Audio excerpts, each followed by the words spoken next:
ታሪካችን የሚጀምረው ሶላ የተባለች አንዲት ወጣት ሴት በአንድ ውብ ሬስቶራንት ውስጥ ተቀምጣ ስናይ ሲሆን ቆይ ግን ከዛ በፊት አሁን ላይ 300 ሰብስክራይበር አለን። እቅዳችን በዚህ 90 ቀን ውስጥ 100,000 ሰብስክራይበር ለመግባት ነው። አንችልም? እንችላለን። ሰብስክራይብ አድርጉ። ከፍቅረኛዋ ካይናት ጋር ለመጀመሪያ ጊዜ እየተገናኘች እንደሆነ እንረዳለን። እናቲቱ በጣም ቁም ነገረኛ ፊት ኖሯት ሶላን ትመለከታትና ምንም አይነት ማስጠንቀቂያ ሳትሰጣት ከልጇ ጋር መቼ እንደምትለያይ ትጠይቃታለች። ሶላ ይህንን ስትሰማ በጣም ትደነግጣለች። ምክንያቱም የፍቅረኛዋ ቤተሰብ እጅግ በጣም ሀብታም መሆናቸው ገና አሁን እንዳወቀች እንረዳለን። በዚህ ጊዜ አንድ ሰው ወደ ጠረጴዛቸው ይመጣና ክሬዲት ካርድ ሲሰጣት ይህም የካይናት ከልጇ ህይወት እንድትጠፋ ሶላን በገንዘብ ሊደልሏት እንደፈለጉ እንረዳለን። ሶላም አንድ ብልሃት ታስብና ከሱ ጋር ለመለያየት ትስማማለች።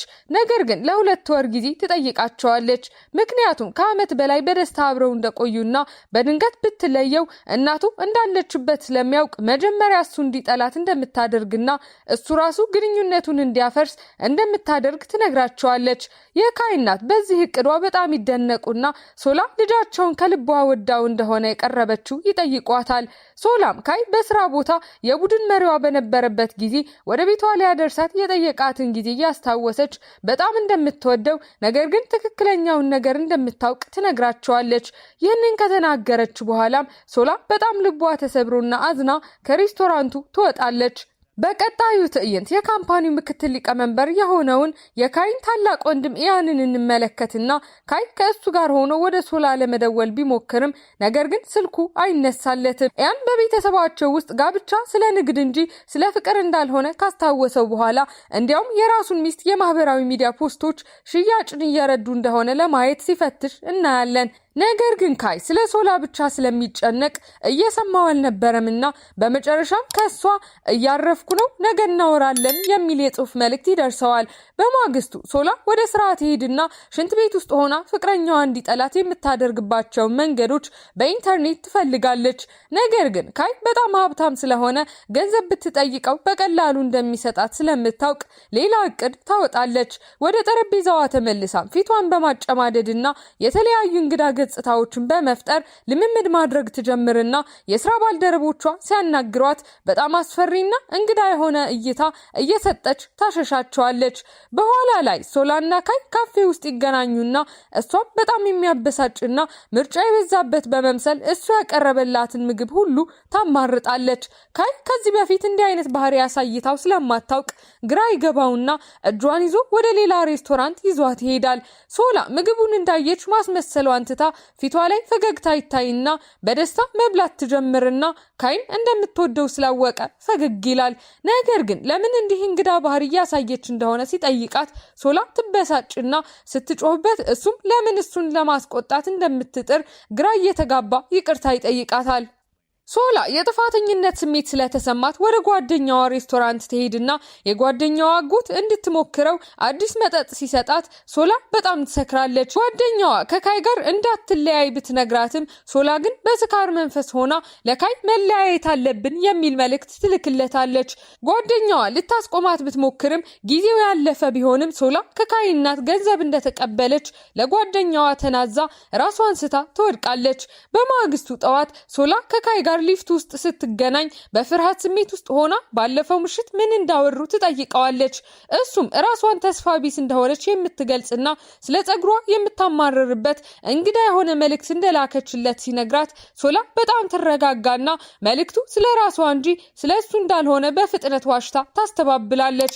የስራ ባልደረቦቿ መጥተው በስራ የቡድን ቻት ላይ የላከችውን ግራ የሚያጋባ መልእክት ሲያነሱ ሶላ ስህተቷን ለመሸፈን ያንን ውሸት ትጠቀማለች።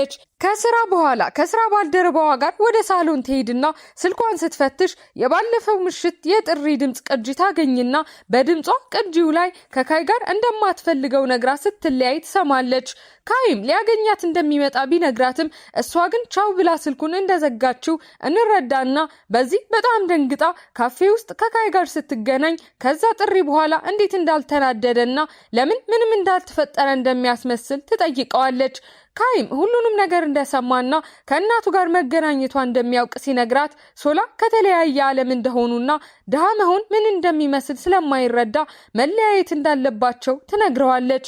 ነገር ግን ካይ ተስፋ ለመቁረጥ ፈቃደኛ ስላልሆነ ከእናቱ ጋር አውርቶ ሁሉንም ነገር እንደሚያስተካክል ቢነግራትም በተስፋ መቁረጥ ውስጥ ስሜት ሆና ሶላ ከእናትህ ገንዘብ ተቀብያለሁ ብላ የመጨረሻውን እውነት ስትነግረው ካይ በድንጋጤ ውስጥ ሆኖ ምንም መናገር ሲያቅተው ሶላም ልቡን ሰብራ ትታው ትሄዳለች። ቪዲዮውን እዚህ ድረስ ከተመለከታችሁ ተመችቷችኋል ማለት ነው። ቪዲዮውን ላይክ ቻናሉንም ሰብስክራይብ ማድረግ እንዳይረሳ እንላለን። ወደ ታሪካችን ወደ ቢሮ ስትመለስ ሶላ ካይ የአንድ ሳምንት እረፍት እንደወሰደ ስትሰማ እረፍት መውሰድ እንኳን እሷ የሌላት ቅንጦት እንደሆነ እያሰበች ቤት ውስጥም ምንም አይነት ትዝታ እንዳይቀርባት ሁሉንም የካይ ፎቶዎችን አንስታ ትጥላለች። ከጥቂት ቀናት በኋላ ስራ ቦታ ላይ ከጓደኛዋ ጋር እያወራች ልክ እንደ ድሮው ደረጃ ላይ ስትሰናከል በዚህ ጊዜ ካይ እንዴት እንዳገኛትና እግሯ ላይ በስሱ ፕላስተር አድርጎላት ምቹ ጫማ እንደሰጣት ስታስታውስ በድንገት አንድ ትልቅ ዕቃ ቢሮ ውስጥ ይደርስና የመታሻ ወንበሮች፣ መክሰስ ማሽኖችና ዘመናዊ የቡና ማሽን ለሰራተኞቹ እንደመጣ ስንመለከት ሁሉም ሰው በጣም ቢደሰትም ግራ ሲጋቡ ካይ በልበ ሙሉነትና በሚያምር ሁኔታ ወደ ቢሮው ሲገባ እንደ ሰራተኛ ሳይሆን እንደ አዲሱ የካምፓኒው ዳይሬክተር ሆኖ እንደተመለሰ እንረዳለን። ሶላም በጣም ደንግጣ ልትወጣ ስትሞክር ስትደናቀፍ ካይ በፍጥነት ወደ እሷ በመሄድ ይይዛትና ተንበርክኮ ጫማዋን እግሯ ላይ መልሶ ያደርግላትና ቀና ብሎ እያያት መለያየት ትፈልጊያለሽ? ያ ያንቺ ምርጫ ነው፣ ነገር ግን አንቺን እንደገና መከተል የኔ ምርጫ ነው ይላታል። ቢሮ ውስጥ ያለ ሁሉም ሰው አፍጠጠው ሲመለከታቸው ካይ ወደ ቀድሞ ጠረጴዛው በመሄድ በፍርሃት ተውጠው ለነበሩት የቀድሞ ባልደረቦቹ ኤሊና ሊና ሰላምታ ይሰጥና አዲሱ ቢሮውን ከነሱ አጠገብ በትልቅ የመስታወት ግድግዳ ተከፍሎ ያዘጋጃል። ሶላም ወደ ቢሮው ገብታ ትጋፈጠውና እሱን ለመተው ገንዘብ እንደተቀበለች ስታስታውስ ካይ ከእናቱ ጋር ስምምነት እንዳደረገ ያስረዳታል። በ2 ዓመት ውስጥ ካምፓኒውን ቁጥር 1 ካደረገው አብረው እንዲሆኑ እንደምትፈቅድለት ቢነግራትም ሶላ ግን ይህ ፈጽሞ የማይቻል እንደሆነ ስትነግረውና በቀላሉ ማውራቱ ሲያናድዳት ካይ ግን ፈገግ ብሎ በጨዋታ መልክ ጉንጯን ይዞ በዚያው ቅጽበት በአጋጣሚ አንድ ቁልፍ ሲጫን ከውጭ እንዳይታይ ሆኖ የነበረው የመስታወት ግድግዳ ጥርት ብሎ ሁሉም ሰራተኞች በድንጋጤ ውስጥ ሆነው ያያቸዋል። በኋላ ላይ ካይ ቡድኑን ለባርበኪው ቢጋብዝም ሶላ ግን ብዙ ስራ እንዳለባት በመግለጽ እምቢ ስትል ካይ በቀላሉ የስራውን የማስረከቢያ ቀን አራዝሞ በእራቱ ላይ ሁሉም ሰው በጣም ጠጥቶ ከራት በኋላ ካይ ሶላን ወደ ቢሮ ስትመለስ መከተል ይጀምራል። እንደ ድሮ እየተላፉ ወደ ቢሮ መግቢያ በር ሲሽቀዳደሙና ወደ ጠረጴዛቸው ሲመለሱ አንድ ወረቀት ከፕሪንተሩ ሲወጣ አይተው ካይ እንደላከውና አንቺን ማጣት አልችልም እንደሚል ሲረዱ ሶላ ስታዩ እሱ ማሳዛኝ ና ደስ የሚል የህፃን ፊት ሲያሳያት እሷ ወረቀቱን በፍጥነት ብትቀደውም ነገር ግን ፈገግታዋን መደበቅ አልቻለችም። ካይ በየቀኑ ማደናገሩን ቀጥሎ እንዲያውም እናቱ በሰጠችው ገንዘብ እራት እንድትገዛለት ጠይቆ የፍቅር ቀጠሯቸው ላይ 27 ጊዜ እሱ እንደከፈለ የሚያሳይ የፎቶ ማህደር ሲያሳያት ሶላ በጣም ተናዳ በታክሲ ውስጥ ትታው ብትሄድም ይህ በእንዲህ እንዳለ ሶላ በአሳንሰር ውስጥ ከካይ ወንድም ከኢያን ጋር ትጋጫለች። ኢያንም ካይ በጣም ግትር እንደሆነና ተስፋ እንደማይቆርጥ ነግሮ ሶላ ስለምትወዳቸው ብቻ ካይ የማይወዳቸውን ፊልሞች በድብቅ ይመለከት እንደነበርና የሚወደውን ኦፔራ መሄድ እንዳቆመ በመግለጽ አንድ አስገራሚ ነገር ሲነግራት ሶላ ምን ያህል መስዋዕትነት እንደከፈለላት ታውቃ የጥፋተኝነት ስሜት ሲሰማት በዚያው ቀን አመሻሽ ላይ ጠረጴዛዋ ላይ ሆና ማሳል ትጀምራለች። ካያስተውሎ መድኃኒት ሲያመጣላትና ራሷን እንድትጠብቅ ሲነግራት እሷ ስትወጣ የመኪናዋን ቁልፍ ወስዶ ወደ ቤት ሊያደርሳት ወስኖ በመኪና ማቆሚያ ቦታ ሶላ በድንገት የማዞር ስሜት ተሰምቷት ራሷን ስታ ስትወድቅ ካይ በፍጥነት ወደ ሆስፒታል ወስዶ ከእንቅልፏ ስትነቃ ቪአይፒ ክፍል ውስጥ መሆኗን አይታ ይህንን መቀበል እንደማትችል ገልጻ ልትወጣ ስትል ካይ ያስቆማትና በእሷ ምክንያት ህይወቱ ምን ያህል በተሻለ ሁኔታ እንደተለወጠ ነግሮ ሶላ በጣም ተነክታ ስምምነት ታደርጋለች። ለቀድሞ ቀጠሯቸው ክፍያ እንዲሆን 27 ጊዜ ምግብ እንደምትጋብዘውና ከዚያ በኋላ ግንኙነታቸውን በይፋ እንዲያቋርጡ ትነግረዋለች። የመለያየት ምግቦች የሚል ተከታታይ ራት ጀምረው በእያንዳንዱ ምግብ ምግብ ላይ ሶላ ራሷን ለማራቅ ብትሞክርም ልክ እንደገና ለመጀመሪያ ጊዜ የፍቅር ቀጠሮ የወጡ ያህል ሲሰማቸው ነገር ግን በድብቅ ፎቶ የሚያነሳቸው ሰው እንዳለ ሳያውቁ ይሄም የካይ እናት ስለነበረች ፎቶዎቹን ለታላቅ ልጇ ለኢያን አሳይታ ሶላ ቃሏን በማፍረሷ በጣም ትቆጣለች። ኢያን ግን እናቱን አረጋግቶ ሁኔታውን እሱ እንደሚይዘው ቃል ይገባል። ይህ በእንዲህ እንዳለ ካይና ሶላ ወደ ሌላ ሬስቶራንት ሄደው እዛም መጠጥ ይዘው ካይ ከሰከረች የመለያየት ሀሳቧን እንዳትቀይር ፈርታ እንደሆነ ሲጠይቃት አብረው መጠጥ ጀምረው በጣም ሲቀራረቡ የሬስቶራንቱ ባለቤት ቆንጆ ጥንዶች እንደሆኑ አስቦ በነፃ አንድ ጠርሙስ ወይን ሲሰጣቸው ከራት በኋላ ውጪ ተቀምጠው ካይ በጣም ሰክሮ ሶላን ይዝና አጥብቆ እቅፍ አድርጎ አሁን አትወጂኝም ብሎ ሲጠይቃት ሶላም አይኖቿ በእንባ ተሞልተው አሁንም እወድሃለሁ ብላ ትመልስለታለች። ካይ ሲስማት እሷም ለአንድ አፍታ መልሳ ስማው ገፍታ ስታባርረውና ይህ ስህተት ነው ተለያይተናል ስትለው ካይ በስሜት ጮሆ ለምን ተለየሽኝ? እንዴት ከእናቴ ገንዘብ ተቀብለሽ ትተሽኝ ትሄጃለሽ? ሲላት በዙሪያቸው የነበሩ ሰዎች ተሰብስበው እያዩአቸው ሲያንሾካሽኩ ሶላ በጣም ትዋረዳለች። በማግስቱ ቢሮ ውስጥ ካይ ገና ባለመምጣቱ ብትረጋጋም ነገር ግን እሱ ሲገባ የቢሮ ሁኔታ በጣም ውጥረት የበዛበትና የማይመች ይሆናል። በሌላ በኩል የሶላን ታናሽ ወንድም ጄን ስናይ ሁለት ልጆች ሌላ ተማሪ ሲያንገላቱት ምንም ማድረግ ሳይችል በፍርሃት ሲመለከት በተመሳሳይ ሰዓት የሶላ የስራ ባልደረቦች እሷንና ካይን አብረው ምሳ እንዲበሉ ለማድረግ ሲሞክሩ አንድ ትንሽ ሬስቶራንት ውስጥ ለሁለት ሰው ብቻ የሚሆን ጠረጴዛ ስለነበር ባልደረቦቻቸው ብቻቸውን ጥለዋቸው ሲሄዱ ሁኔታው በጣም ከመክበዱ የተነሳ ሶላ በአጋጣሚ ምግቧ ውስጥ ብዙ የጥርስ መውጊያዎች ስትጨምር ካይ በጸጥታ የራሱን ሳህን ከእሷ ጋር ይለዋወጣል። በድንገት ከወንድሟ ትምህርት ቤት ስልክ ተደውሎላት ካይ እንድትሄድና እሱ እንደሚሸፍንላት ሲነግራት እሷ ስትደርስ የካይ እናት እዛ ሆነው ሲገስጿትና ቃሏን እንዳፈረሰች ሲከሷት ነገር ግን በዚያው ቅጽበት ካይ ብቅ ብሎ ሰራተኞቹ በእሷ መምጣት ምቾት እንዳልተሰማቸው ነግሯት እናቱን ይዞ ሲወጣና ለእናቱ ምን እየሰራ እንደሆነ እንደሚያውቅ ቃል ሲገባላት ሶላ ከስራ ውጪ ጉዳይ እንዳለባት ማስታወሻ ትታ በጓደኛዋ ሬስቶራንት ውስጥ እየረዳች እንደሆነ እንረዳለን። በኋላም ከጉልበተኝነቱ ጉዳይ ጋር በተያያዘ ወደ ወንድሟ ኮሌጅ ትሄዳለች። የጉልበተኞቹ ወላጆች በጣም ባለጌዎች ሆነው ለችግሩ ገንዘብ ብቻ ለመክፈል ቢያቀርቡም ነገር ግን የተጎጂው እናት በልጇ ላይ የደረሰውን አስከፊ ጉዳት ስታሳያቸው ሶላ በወንድሟ ምትክ ባለመርዳቱ ይቅርታ ጠይቃ ጉልበተኞቹ መቀጣት እንዳለባቸው ለወላጆቹ ትነግራቸዋለች። ከዚያም ወንድሟን ይዛ የራሳቸውን የልጅነት ጊዜ አስታውሳ ጨካኝ አባታቸው ሲደበድባቸው እሷ ሁሌም ጄን ትከላከልለት እንደነበርና ጓደኛውን ባለመርዳቱ ስህተት እንደሰራና ለፍትህ እጦት ተመልካች መሆን እንደሌለበት ትነግረዋለች። በቀጣዩ ትዕይንት ሶላ ከካይ ጋር ስትገናኝ ከዚህ በፊት ግራ እንደተጋባች ነገር ግን አሁን ግንኙነታቸው በቃላት ማቆም እንዳለባቸው ስትነግረው ካይ ሁሉም ነገር እንርሳና ለአንድ ቀን ብቻ እንዝናና ብሎ የመጨረሻ ቀን አብረው እንዲሆኑ ሲጠይቃት ሶላ ትስማማለች። በማግስቱ ሶላና ካይ ለመጨረሻ ቀጠሯቸው ወደ መዝናኛ ፓርክ ሄደው ትልቁን መንኮራኩር ተሳፍረው አስቂኝ የራስ ማሰሪያዎችን አድርገው ልክ እንደ ድሮ ጊዜ ቢሆንም ጥልቅ ሐዘን ግን ሲያጠላባቸው ምሽት ሲሆን አንዲት ትንሽ ልጅ ለወላጆቿ ስታለቅስ አይተው ካይ ሕፃኗን አጽናንቶ ቤተሰቧን እንድታገኝ ሲረዳት ትንሿ ልጅ ልዑል ብላ ስትጠራው ካይ ወደ ሶላ ዞሮ በከባድ ጊዜያት ከጎኗ የሚሆንላትን ሰው መሆን እንደሚፈልግ ይነግራታል። ነገር ግን ቀኑ አልቆ በሰማይ ላይ ርችቶች እየተተኮሱ አይናቸው በእንባ ተሞልቶ ይሰነባበታሉ።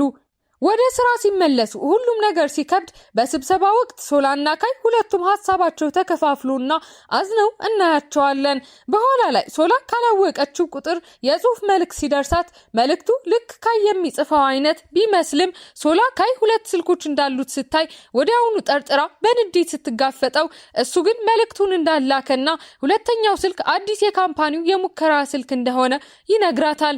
ሶላ በጣም አፍራ ትታው ትሄድና ለስራ ጉዞ ስትዘጋጅ ከማይታወቀው ቁጥር ሌላ መልእክት ሲደርሳት ተናዳ ወደ ሰውየው ደውላ እንዲያቆም ስትነግረው በሌላኛው ጫፍ ያለው ሰው ግን በደስታ ከሷ ጋር ማውራት እንደሚያስደስተው ይናገራል።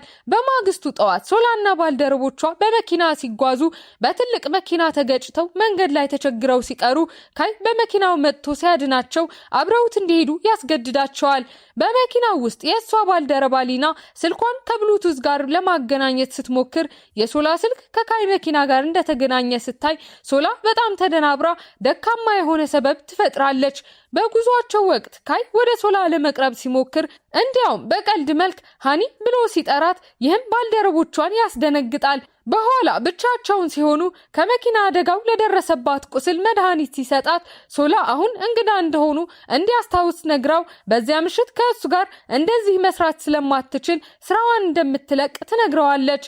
ልቡ የተሰበረው ካይ ወደ እናቱ ሄዶ ያንና ሚስቱም እዛው ሲሆኑ ካይ ወደ ውጭ ሀገር ቅርንጫፍ እንዲያዛውሩት እናቱን ቢጠይቃትም እናቱ ግን እሱ እንዲቆይና ካምፓኒውን እንዲረከብ ስለምትፈልግ እምቢ ስትለው የተሸፈነው ካይ ከዚያ ወጥቶ በቀጥታ ወደ ሶላ ቤት ይሄዳል። በሩን ስትከፍት ሁሉንም ነገር ትቼ ነው የመጣሁት፣ የሚሄድበት ሌላ ቦታ የለኝም ሲላትና ሲያቅፋት በዚያው ቅጽበት ወንድሟና ባልደረቦቿ ሊናና ኤሊ ከክፍሉ ወጥተው ዳይሬክተራቸው ሶላን ሲያቅፍ ሲያዩ ሁሉም ሲደነግጡ ሶላም ሁኔታውን ለማስረዳት ተገድዳ እሷና ካይ ለዓመት ተኩል የፍቅር ግንኙነት እንደነበራቸው ነገር ግን ከአንድ ወር በፊት እንደተለያዩ ስትነግራቸው ባልደረቦቿ በጣም ይደነግጣሉ።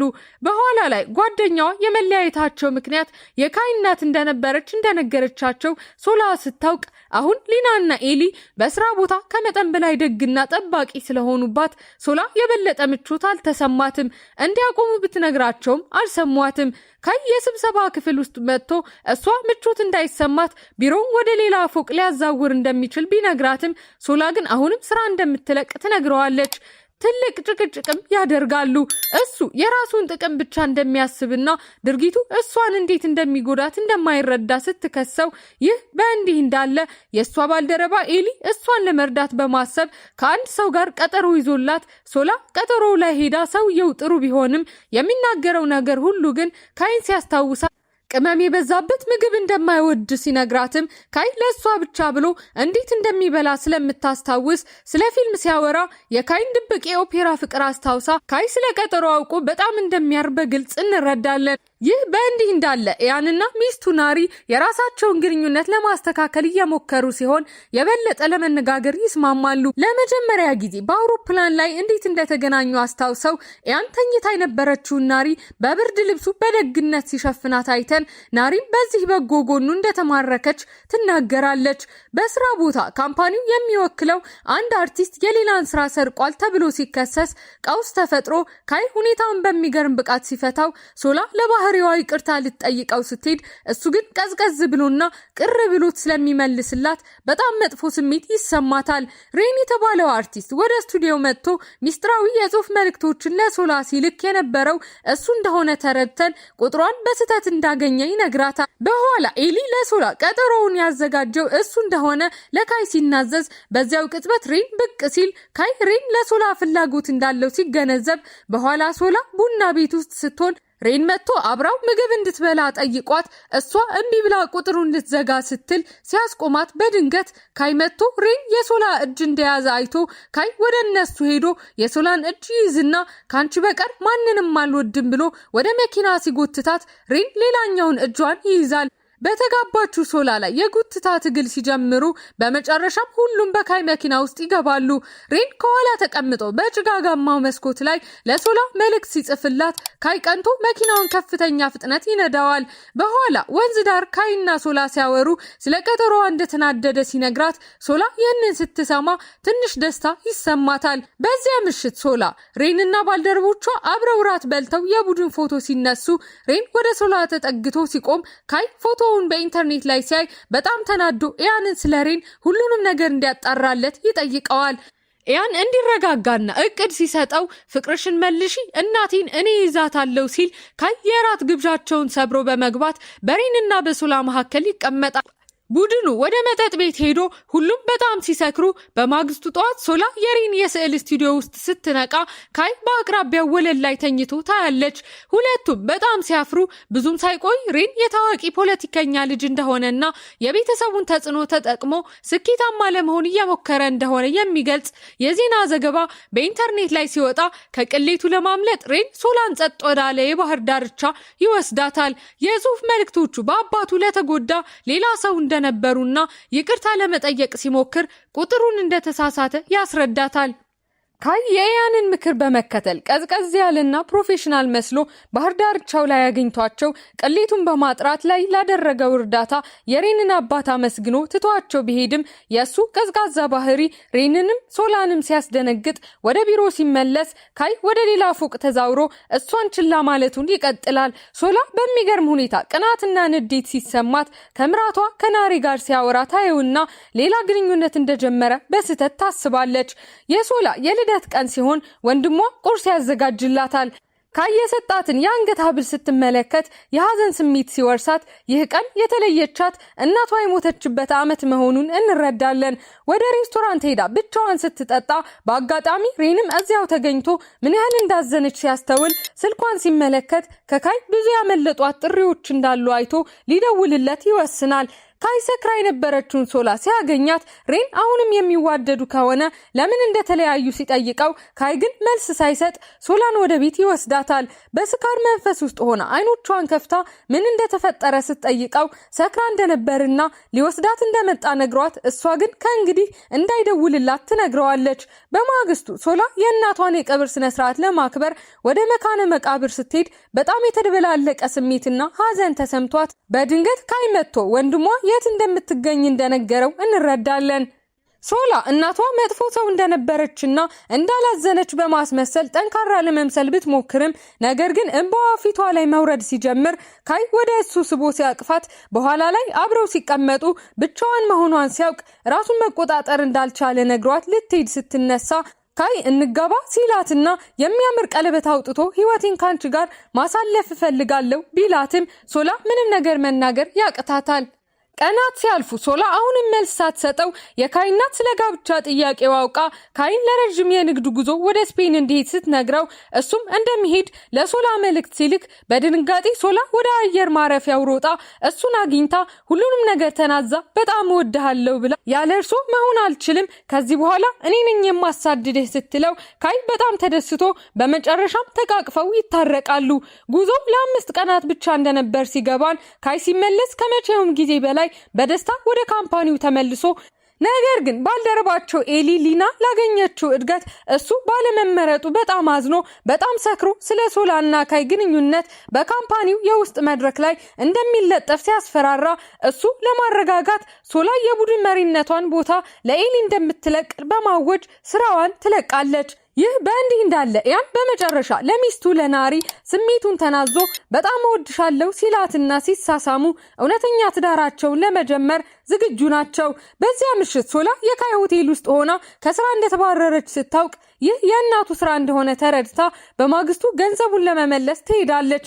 ስትወጣ ካይና ሬን ሊወስዷት መጥተው ከሬን ጋር መሄድን መርጣ ይህም ካይን ቢያሳዝነውም ነገር ግን በቅርቡ ሶስቱም አብረው እንደሚወጡ ቃል ትገባለች። በኋላ ሶስቱም እራት ሲበሉ ሬን ለካይ ሶላንም እናቱን መጠበቅ እንዳለበትና ከእናቱ ጋር በአግባቡ መነጋገር እንዳለበት ሲነግረው ካይ ምክሩን ተቀብሎ ወደ ቤት ሄዶ እናቱን ስለ ሶላ ማባረሯ ይጋፈጣታል። በተመሳሳይ ጊዜ ኢያንና ናሪ እንደ አንድ ደስተኛ ጥንዶች ሲሆኑ እናያለን። አዲሱን ጅማሬያቸውን ለማክበር ካይ ሶላን ወደ ካምፕ ወስዶ በከዋክብ ስር ጣቷ ላይ ያረገውን ቀለበት እያሳየች ለጋብቻ ጥያቄው አዎ እንደምትል ትነግረዋለች። በማግስቱ የካይ እናት ሶላን ጠርታ ለዓለም የሲንደሬላ ታሪክ መፍጠር ስለምትፈልግ ሶላ የቤተሰቡን የስኮላርሺፕ ፋውንዴሽን እንድትቆጣጠር በአንድ ቅድመ ሁኔታ ስታስማማት በኋላ ሶላ ካይና ኢያን እናታቸውን በመኪና ለጉዞ እንዲወስዷት ሐሳብ ስታቀርብ መኪናቸው ጋዝ ሲያልቅ ጉዞ በመጥፎ ቢጀምርም ነገር ግን መንገድ ላይ መቅረታቸው አብረው እንዲሰሩና እንዲነጋገሩ አስገድዷቸው እናቱ በመጨረሻ ስህተት እንደሰራች ለካይ ትነግረዋለች። ሶላ ጥሩ ሰው እንደሆነችና ደሃ አስተዳደጓን መደበቅ እንደማያስፈልጋት ነግራ ስለዚህ ጋብቻው ያለምንም ቅድመ ሁኔታ ሊፈጸም ይችላል። ከ2 ወር በኋላ የሶላና የካይ የሰርግ ቀን ሲሆን ከአንድ ቀን በፊት ያን ቤታቸው ያድራል። በማግስቱ ጧት ሶላና ናሪ በእናቱ ቤት ውስጥ ከአንጎቨር ሲያገግሙ አይተን ካይ መድኃኒት ይዞ ሲመጣ ሁሉም በደስታ ቁርስ ይበላሉ።